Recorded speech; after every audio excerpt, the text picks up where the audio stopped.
Doctor గారు దీనికి పరిష్కారంగా ఎక్సర్సైజ్ గురించి వివరించారు కదా. సో ఎటువంటి ఎక్సర్సైజ్ విధానం బాగుంటుంది?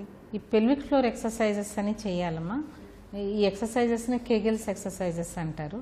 ఈ కేగెల్స్ ఎక్సర్సైజెస్ అంటే ఈ యూరినరీ ట్రాక్ట్ని బలోపేతం చేయడానికి, పెల్విక్ ఫ్లోర్ కండరాలని గట్టిగా వాటిని టోనప్ చేయడానికి అన్నమాట.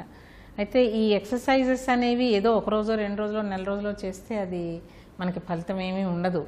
నెలల తరబడి సంవత్సరాల తరబడి చేయాలి, చాలా శ్రద్ధగా చేయాలి, దాని మీద మనసు పెట్టి చేయాలి. అయితే ముందు ఈ ఎక్సర్సైజ్ చేయడానికి ముందు ఈ యూరిన్ని నియంత్రించే కండరాలు ఏమిటి అన్నవి గుర్తుపట్టగలగాలి. అంటే ఆ యూరినరీ బ్లాడర్కి యూరిథ్రాకి మధ్యన ఉండే మజిల్ ఏదైతే ఇలా ఎప్పుడు నిరంతరం మూసుకుని ఉంటుందో అది మనకి బలోపేతం, అది వీక్ అయింది కనుక దానికి తిరిగి బలం రావాలి అంటే ఆ కండరం ఎక్కడుందో మనం గుర్తుపట్టి ఆ కండరానికి తగిన వ్యాయామాలు చేయాలి. అంటే ఈ కండరం ఎలా గుర్తుపడతారు అని అడుగుతారేమో. అంటే మామూలుగా మొట్టమొదటిసారి నేర్పేటప్పుడు ఎలా చెప్తారంటే, మూత్ర విసర్జన చేసేటప్పుడు మధ్యలో దాన్ని ఆపాల్సి వస్తే, అంటే ఒక్కోసారి సడన్గా ఎవరన్నా బాత్రూమ్ తలుపు తెరుస్తున్నారనో ఎవరన్నా వస్తున్నారనో అనుమానం వస్తే ఆటోమేటిక్గా ఆగిపోతుంది. సో ఆ రకంగా మనం వాలంటరీగా అంటే ఇష్ట ప్రకారం యూరిన్ ఫ్లోని ఆపడానికి ప్రయత్నం చేయాలి ఆ స్త్రీ. అటువంటి ప్రయత్నం చేసినప్పుడు లోపల ఏ కండరాలు బిగబట్టారో అవి గుర్తించాలి. అది గుర్తించి ఆ కండరాలని ప్రతిసారి వాటిని కంట్రాక్ట్ చేయాలి, అంటే లోపలికి లాక్కోవాలన్నమాట. యూరిన్ ఆపినప్పుడు ఏ కండరాలు అయితే బిగబట్టారో ఆ కండరాలని బిగబట్టాలి. బిగబట్టడం వదలటం, బిగబట్టడం వదలటం, ఇది దాదాపు 3 నుండి 5 సెకండ్ల వరకు ఒకసారి బిగబట్టి 5 సెకండ్లు లాగి మళ్ళీ వదిలిపెట్టడం, మళ్ళీ బిగబట్టడం. ఆ రకంగా తరచుగా గబగబా చేయొచ్చు, ఆగి ఆగి చేయొచ్చు. ఒకేసారి కంటే దినంలో ఒక 5-6 సార్లు చేస్తే మంచిది. చేసిన ప్రతిసారి కూడా 5 నుండి 10 సార్లు చేయాలి. అంటే కనీసం రోజులో ఒక 50 సార్లు అయినా, అంటే చెప్పడానికి ఇలా 50 సార్లు అని అనిపిస్తుంది, కానీ చేయటం అయితే తేలికే. ఇది ఏ రకంగా అయినా చేయొచ్చు. కూర్చుని చేయొచ్చు, నిలబడి చేయొచ్చు, పడుకుని చేయొచ్చు, కాళ్ళు మోకాళ్ళు మడుచుకుని చేయొచ్చు, ఏ రకంగా అయినా చేయొచ్చు. కానీ ఈ కండరాల వ్యాయామం చేయటం ద్వారా చాలా రకాలుగా మేలు జరుగుతుంది. డాక్టర్ గారు, వయసు మీరిన స్త్రీలు బాత్రూమ్ వెళ్ళేదాకా కూడా ఆపుకోలేకపోతే వారికి ఎటువంటి సలహాలు అందిస్తారు? అంటే కొంతమందికి యూరిన్ వస్తుంది అని అనిపించిన తర్వాత బాత్రూమ్కి వెళ్ళే వరకు కూడా టైం ఉండదు. వారికి వెంటనే ఇన్కాంటినెన్స్ అంటే మూత్రం కారిపోవటం మొదలు పెడుతుంది అన్నమాట. దీన్ని అర్జెన్సీ లేదా అర్జ్ ఇన్కాంటినెన్స్ అంటారు. అంటే అర్జెంటుగా వెళ్ళాల్సి రావటం. సో ఇంకా బాత్రూమ్ దొరికే వరకు కూడా ఆగదన్నమాట. ఇది చాలా పెద్ద సోషల్ ప్రాబ్లము. అంటే వాళ్ళు బయటికి వెళ్ళటానికే భయపడిపోతారు. అంటే గబుక్కునే చుట్టాలు ఇంటికో వెళ్ళి లేదా ఏ పెళ్ళికో పట్టు చీర కట్టుకుని వెళ్ళి అక్కడ మనకి బాత్రూమ్ కనపడకపోతే యూరిన్కి వెళ్ళాలనిపిస్తే ఏం చేయాలి అని వాళ్ళు ఆల్మోస్ట్ ఇంకా బయటికి వెళ్ళటం అనేది మానేస్తారు. సో దీనికి కారణం ఏంటంటే డెట్రుజార్ అనే కండరం ఉంటుందని చెప్పుకున్నాం కదా యూరినరీ బ్లాడర్లో. ఆ కండరము అది ఎక్కువ హైపర్ యాక్టివ్గా ఉంటుంది. అంటే మామూలుగా మనకి ఏం జరగాలి, మూత్ర విసర్జన మీద అదుపు ఉండాలి అంటే ఆ మూత్రకోశం నిండుతున్నప్పుడే ఈ కండరం సంకేతాలు పంపాలి మెదడుకి. అంటే ఇది నిండుతుంది, ఇంకా మూత్ర విసర్జనకి సరైన సమయం కానీ సరైన చోటు కానీ చూసుకోవాలి అని సంకేతాలు అందుతాయి మెదడుకి. అయితే ఈ డెట్రుజార్ ఎప్పుడైతే అది కంగారు పడిపోయి ఇంకా కొద్దిగా మూత్రం చేరగానే అది గబగబా ఇలా ముడుచుకోవటం మొదలుపెట్టి ఇర్రెగ్యులర్ ఇన్ఎఫెక్టివ్ కంట్రాక్షన్స్ అంటారు, హైపర్ రియాక్టివ్ డెట్రుజార్. అంటే అది ఊరికే ఎక్కువ పనిచేస్తుంది అనమాట, ఎక్కువగా కంట్రాక్ట్ అయిపోతుంది. అది కంట్రాక్ట్ అయినప్పుడు యూరిన్ పాస్ చేసే సెన్సేషన్ వస్తుంది. అది కంట్రాక్ట్ అయ్యి మూత్రకోశంలో ప్రెషరు ఒత్తిడి ఎక్కువైపోయినప్పుడు ఆటోమేటిక్గా మనకి మూత్రనాళం కూడా విసర్జన నాళం కూడా తెరుచుకొని యూరిన్ బయటకు వచ్చేయటం అనేది జరుగుతుంది. అందుకని దీనికి చికిత్స ఏంటంటే యాంటీకోలినర్జిక్, ముందు మందులు ఎప్పుడైనా దేనికైనా ముందుగా మందులు ప్రయత్నం చేసి చూస్తాం. తర్వాత ఈ ఎర్జెన్సీ అనే దానికి ఇన్ఫెక్షన్ కూడా ఒక ముఖ్యమైన కారణం.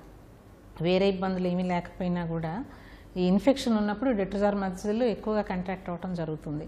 అందుకని యూరినరీ ఇన్ఫెక్షన్ ఉందా, ఇన్ఫెక్షన్ ఉంటే దానికి ఎటువంటి మందు వాడాలి, అది complete urine examination, urine culture, ఈ 2 టెస్టులు చేస్తే మనకు అర్థమవుతుంది.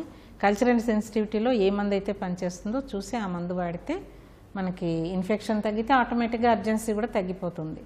అలా కాకుండా వేరే కారణాల వలన, అంటే నరాల బలహీనత వలనో లేదా సైకలాజికల్ ప్రాబ్లము దాని వలనో ఇటువంటి వాటి వలన కనుక ఈ అర్జెన్సీ ఏర్పడితే అటువంటప్పుడు చికిత్సలు వేరే రకంగా చేయాల్సి ఉంటుంది. దీనికి చికిత్సగా మామూలుగా యాంటీకోలినర్జిక్స్ అంటే ఈ డెట్రుజార్ యొక్క హైపర్ యాక్టివిటీని కంట్రోల్ చేసే మందులు అనమాట. ఈ మందులు ఇస్తారు. ఆక్సిబుటినిన్ అని, తర్వాత టాల్టెరోడిన్ అని ఇటువంటి మందులు ఇస్తారు. ఈ మందులు కొన్ని నెలల పాటు వాడాల్సి ఉంటుంది. ఈ మందుల వాడకం ద్వారా చాలామందికి రిలీఫ్ ఉంటుంది. కొద్దిపాటి సైడ్ ఎఫెక్ట్స్ ఉంటాయి. కొంచెం కళ్ళు కొద్దిగా బ్లడ్గా అనిపించడం, నాలిక పొడిబారిపోవటం, అంటే ఈ మందుల యొక్క సైడ్ ఎఫెక్ట్స్ అన్నమాట. ఇవి కరెక్ట్గా వాడగలిగిన వాళ్ళకి చాలా వరకు రిలీఫ్ ఉంటుంది. రెండోది బ్లాడర్ రీట్రైనింగ్ అంటారు. ఇలా తర్వాత తొందరగా 5 నిమిషాలకి పొద్దాకా వెళ్లకుండా వచ్చింది అనిపించినప్పుడు ఆలోచన దాని మీద నుండి తీసేసి ఇంకొక రకంగా ఆలోచించి ఇది మనసులోంచి తీసేయటం అన్నమాట. సో అది ఒక రకమైన ఇది హిప్నోసిస్ లేదా సైకియాట్రిక్ థెరపీ. ఇటువంటి థెరపీల ద్వారా కూడా కొంతవరకు ఈ వ్యాధిని నయం చేసుకోవచ్చు. మరి ఇంకా దీనికి సర్జరీ అంటూ పెద్దగా ఉండదు. మరి ఒక్కొక్కసారి బ్లాడర్ యొక్క కెపాసిటీ పెంచాలంటే కనుక సిస్టోప్లాస్టీ ఇటువంటివి చాలా విపరీతమైన కేసుల్లో చేస్తారు. మామూలుగా సాధారణంగా దీనికి ఆపరేషన్లు చేయటం అనేది జరగదు. చాలా వరకు మందుల ద్వారా లేదా ఈ నరాలు బలహీనత తగ్గటానికి వాడడం ద్వారా లేదా ఈ బిహేవియర్ థెరపీ ద్వారా, సైకోథెరపీ ద్వారా దీన్ని నయం చేస్తారు. డాక్టర్ గారు, ఇప్పుడు మీరు చెప్పినట్టు మూత్ర విసర్జన చేసిన తర్వాత కూడా కొంచెం లోపల ఉంటుందని చెప్పారు కదా, దానికి కారణాలు ఏంటి? దీన్ని రిటెన్షన్ ఆఫ్ యూరిన్ అంటారు. మామూలుగా మూత్ర విసర్జన చేసిన తర్వాత దాదాపు పూర్తిగా ఖాళీ కావాలి. అలా కాకుండా లోపల సిగ్నిఫికెంట్ కొద్దిగా ఒక 5 మిల్లీలీటర్లు 10 మిల్లీలీటర్లు అయితే పర్వాలేదు. కొంచెం ఎక్కువగా మిగిలిపోతూ ఉంటే కనుక నిలవ ఉండే ఫ్లూయిడ్ ఏదైనా సరే దాంట్లో బ్యాక్టీరియా చేరుతాయి. అందుకని ఇలా నిలవ ఉండిపోతే యూరినరీ ట్రాక్ట్ ఇన్ఫెక్షన్స్ వస్తాయి. ఇన్ఫెక్షన్స్ ఎక్కువైతే కిడ్నీస్కి కూడా పాకుతుంది. అందుకని ఈ ప్రమాదకరమైన పరిస్థితి అన్నమాట. మరి ఒక్కొక్కసారి తెలియకుండానే లోపల ఎక్కువగా మిగిలిపోయి అది తెలియకుండా కొంత నిండిన తర్వాత కొంత బయటకు వచ్చేస్తూ రిటెన్షన్ విత్ ఓవర్ఫ్లో ఇటువంటి పరిస్థితులు కూడా ఉండొచ్చు.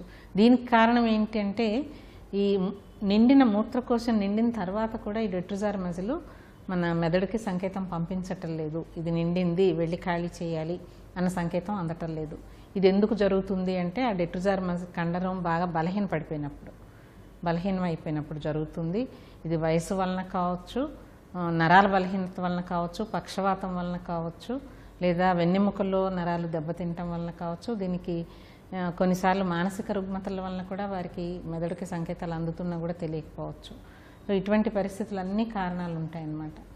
మనకి లోపల మిగిలిపోతుంది. ఇంకొక కారణం యూరిథ్రల్ స్టెనోసిస్, అంటే మూత్ర విసర్జన నాళం ఏదైతే ఉందో అది స్టెనోసిస్ అంటే నొక్కుకుపోయి సన్నపడిపోవటం అన్నమాట. అది ఎప్పుడైతే సన్నపడిపోయిందో బాగా ఒత్తిడి పెడితే తప్ప లోపల ఉన్న మూత్రం కంప్లీట్గా బయటికి రాదన్నమాట, లోపల మిగిలిపోవటం జరుగుతుంది. సో ఇది కూడా ఒక కారణం. అందుకని పరీక్షలన్నీ చేసి చూస్తే తప్ప కారణం ఏమిటి అన్నది తెలియదు. యూజువల్గా ఎక్కువగా వయసు మీరిన వారిలోనూ కొన్ని రకాల ఆపరేషన్స్ తర్వాత, ఒక్కోసారి కాన్పుల తర్వాత కూడా టిష్యూస్ బాగా సాగిపోయినప్పుడు ఆ నరాలు వాటి యొక్క సెన్సేషన్ కోల్పోతాయి. అవి తిరిగి కోలుకోవడానికి కొంత సమయం పడుతుంది. కొంతమందికి 1-2 వారాలు కూడా టైం పడుతుంది. కొన్ని గర్భాశయానికి చేసే ఆపరేషన్ల తర్వాత ఇటువంటప్పుడు కూడా ఒక్కోసారి ఇది జరుగుతూ ఉంటుంది. ఇటువంటి పరిస్థితి వస్తూ ఉంటుందన్నమాట. వీరికి ముందుగా రిటెన్షన్ ఉంటే యూరిన్ ఎప్పుడు డ్రైన్ చేయాలి. లోపల మిగిలిపోవటం మంచిది కాదు. అందుకని లోపల ఒక క్యాథెటర్ వేసి ఒక బ్యాగ్ తగిలిస్తారు. దానికి 2-3 రోజులు పూర్తిగా ఖాళీ అయిన తర్వాత పరిస్థితిని బట్టి తర్వాత చికిత్స ఎలా చేయాలి అన్నది ఆలోచిస్తారు. ఇన్ఫెక్షన్ ఉంటే ఇన్ఫెక్షన్కి ట్రీట్మెంట్ ఇస్తారు. మరి నరాల సంబంధమైన జబ్బులు ఉన్నప్పుడు దానికి తగిన చికిత్స చేయవలసి ఉంటుంది. మామూలుగా కొద్దిగా మిగిలిపోతూ ఉంటే కనుక ఏమిటంటే ఈ వాయిడింగ్ ప్రాక్టీసెస్ అంటారు.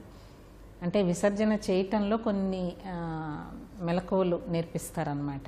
అంటే ఒక్కసారి కాకుండా 2-3 సార్లు ప్రయత్నం చేస్తే అయిపోయింది అనుకున్న తర్వాత కూడా 1 నిమిషం ఆగి మళ్ళీ ప్రయత్నం చేస్తే చాలా వరకు లోపల ఉన్నది పూర్తిగా ఖాళీ అయిపోతుంది అని అధ్యయనాలు చెప్తున్నాయి మనకి. అలాగే ఆ మూత్ర విసర్జన నాళం కనుక స్టెనోసిస్ సన్నబడిపోవటం అనేది ఉంటే యూరెథ్రల్ డైలటేషన్ అని చేస్తారు. అంటే నాళం వెడల్పు చేయటానికి ఆ భాగాన్ని యూరినరీ ట్రాక్ట్ యూరెథ్రాని డైలేటర్స్ పెట్టి సన్నగా ఉండేదాన్ని కొద్దిగా వెడల్పు కావటానికి డైలేట్ చేస్తారు. దాని ద్వారా కూడా మూత్ర విసర్జన సాఫ్గా జరుగుతుంది. డాక్టర్ గారు ఇన్ని ప్రాబ్లమ్స్ చెప్తున్నారు కదా, మరి వయసు మీరుతున్న స్త్రీలు ఎటువంటి జాగ్రత్తలు తీసుకోవాలి? మొట్టమొదటిది వారి ఆరోగ్యం జాగ్రత్తగా చూసుకోవాలి. అంటే ఎప్పుడూ కూడా కొంత వ్యాయామం, కండరాలు వాటిని ఎప్పటికప్పుడు అవి క్షీణించిపోకుండా చూసుకోవటం అది ముఖ్యం. కాన్పులు అయిన తర్వాత వ్యాయామాలు చేయాలి. మెనోపాస్ వచ్చింది సరే, మెనోపాస్ వచ్చింది కదా ఇంకా పెద్దగా మనకి పని చేయాల్సిన అవసరం లేదనో లేకపోతే ఇంకెలా ఉన్నా పర్వాలేదనో అలా అనుకోవటం అది సరైన ఆలోచన కాదు. ఎందుకంటే ఇప్పుడు ఈ కాలంలో స్త్రీలు ఇప్పుడు జీవించే కాలం పెరిగింది కదా, అందుకని వారి జీవితంలో 3వ వంతు మెనోపాస్ వచ్చిన తర్వాత గడపాల్సి వస్తుంది. ఈ 3వ వంతు ఆరోగ్యంగా లేకపోతే జీవన శైలి బాగుండకపోతే, క్వాలిటీ ఆఫ్ లైఫ్ అనేది బాగుండకపోతే చాలా కష్టం. వాళ్ళకి కష్టం, చుట్టూ ఉండే వాళ్ళకి కూడా కష్టమే. అందుకని ఏంటంటే వారి ఆరోగ్యం గురించి వాళ్ళు జాగ్రత్తలు తీసుకోవాలి. మరి డాక్టర్ని ఎప్పటికప్పుడు సంప్రదిస్తూ ఉండాలి. ఇటువంటి సమస్య ఏదైనా చిన్నగా ఉన్నప్పుడే వీటన్నిటికీ కూడా చికిత్సకి మార్గాలు ఉన్నాయి. మొహమాట పడకుండా ఇంట్లో వాళ్ళతో చెప్పాలి, డాక్టర్ దగ్గరికి వెళ్ళి డాక్టర్తో కూడా మనసు విప్పి మాట్లాడాలి. ముఖ్యంగా మన దేశంలో ఈ యూరినరీ ప్రాబ్లమ్స్ గురించి నిజంగా చాలా ఇబ్బంది పడతారు. ఎంత ఇబ్బంది పడుతూ ఉంటారంటే అసలు నోరు తెరిచి చెప్పని కూడా చెప్పరు. కానీ ఇందులో సిగ్గుపడవలసిన విషయం ఏమీ లేదు. ఇవన్నీ సహజంగా వయసుతో పాటు వచ్చే మార్పులు. అందుకని తప్పనిసరిగా డాక్టర్తో మాట్లాడి చర్చించి ఏమేమి ఇబ్బందులు ఉన్నాయో వాటి గురించి తగిన సలహా, చికిత్స తీసుకోవాలి. Thank you doctor. వయసు పెరిగే కొద్దీ మరియు వయసు మీరిన స్త్రీలు మూత్ర విసర్జనలో సమస్యలు మరియు వాటి గురించి చికిత్స విధానం చాలా చక్కగా వివరించారు. మరొకసారి ధన్యవాదములు. Thank you. సో ఇదండి ఇవాల్టి డాక్టర్ స్టాక్. రేపటి కార్యక్రమంలో మరొక అంశంతో మళ్ళీ కలుద్దాం. అంతవరకు సెలవు మరి. నమస్కారం.